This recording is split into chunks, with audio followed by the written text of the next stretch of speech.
America की मध्यस्थता वाले युद्ध विराम के लागू होने के बाद से इजरायली सेना ने भले ही हमले रोक दिए हों, लेकिन पट्टी में शांति अभी दूर नजर आ रही है। इस बीच गाजा में एक नया खतरा मंडरा रहा है। ये खतरा है गृह युद्ध का, जो हमास की वापसी के साथ अचानक से बढ़ गया है। सोमवार को हमास ने गाजा सिटी में 8 गाजा वासियों की हत्या कर दी। इन सभी पर इजरायल के लिए जासूसी करने का आरोप लगाया गया। मारे जाने का वीडियो बनाया गया और उसे ऑनलाइन जारी भी किया गया। इन हत्याओं को लेकर गाजा में एक नए खतरे की आशंका जाहिर होने लगी है। द न्यूयॉर्क टाइम्स की रिपोर्ट के मुताबिक हमास अब गाजा वासियों को ये दिखाने की कोशिश कर रहा है कि युद्ध दौरान भारी नुकसान के बावजूद वो गाजा में प्रमुख ताकत है।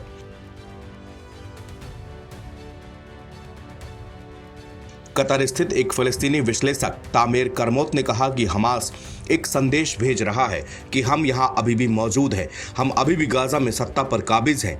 इसने गाजा में हिंसा की नई लहर को जन्म दे दिया है। गाजा में हिंसक झड़पों में कम से कम 10 हमास लड़ाके और प्रतिद्वंदी कबीलों या मिलिशिया के 20 सदस्य मारे गए। हमास के सशस्त्र लड़ाके सार्वजनिक स्थानों पर नजर आ रहे हैं। इस दौरान वो यातायात को नियंत्रित करने के साथ ही विरोधी कबीले के सदस्यों की पहचान करने और उनके घरों पर छापेमारी भी कर रहे हैं। हाल ही में इसने दुगमुश कबीले पर हमला किया। झड़पों के बाद दर्जनों शवों को शिफा अस्पताल ले जाया गया। हमास के प्रतिद्वंदियों से टकराव ने गृह युद्ध की आशंकाओं को बढ़ा दिया है। हमास विरोधी सशस्त्र समूह के 21 वर्षीय नेता मोहम्मद अल मनशी ने मीडिया से कहा कि अगर हमास हम पर हमला करता है तो हम हर तरह से अपनी रक्षा करेंगे। हम मरना पसंद करेंगे लेकिन आत्मसमर्पण नहीं करेंगे। वाशिंगटन पोस्ट की रिपोर्ट के मुताबिक हमास मुख्य रूप से गाजा सिटी और दीर अल बलाह में प्रतिद्वंदियों को निशाना बना रहा है। हमास अपने प्रतिद्वंदी गिरोहों को खतरा मानता है। समूह अपना प्रभुत्व स्थापित करने के लिए ताकत का इस्तेमाल कर रहा है।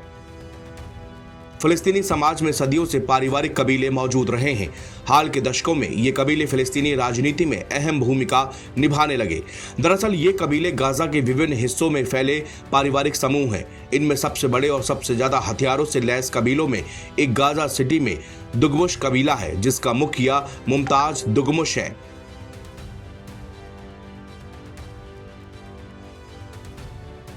अल मजेदा कबीला भी खान यूनिस के एक हिस्से पर अपना दबदबा रखता है। हमास बलों ने इस महीने की शुरुआत में उसके इलाके पर छापा मारा, जिससे कई परिवार के सदस्य मारे गए। हालांकि इस हफ्ते कबीले ने गाजा पर कब्जा करने के हमास के प्रयास को सार्वजनिक रूप से समर्थन किया। हमास के सदस्य भी कबीलों से ताल्लुक रखते हैं और कई बार कबीलों की वफादारी आंदोलन की वफादारी से ज्यादा हो जाती है। अमेरिका के राष्ट्रपति डोनाल्ड ट्रंप ने भी साफ कर दिया कि गाजा में अमेरिकी सेना दखल नहीं देगी। उनसे सवाल किया गया था कि क्या गाजा में अमेरिकी सेना के शामिल होने की कोई वजह है। ट्रंप ने इससे साफ इनकार करते हुए कहा कि मुझे लगता है कि हम इसे बहुत अच्छी तरह से संभाल लेंगे। हम इजराइल की मदद करेंगे। हमारे साथ दूसरे देश भी हैं। ट्रंप ने कहा कि हमने कई देशों के साथ समझौते पर हस्ताक्षर किए हैं, जिनमें कई बहुत शक्तिशाली सैन्य शक्तियां हैं और हमास को उनका कोई समर्थन नहीं है। ट्रंप ने कहा कि हमास को पहले ईरान का समर्थन था, लेकिन अब उनको वो भी समर्थन नहीं है। नवभारत टाइम्स की रिपोर्ट।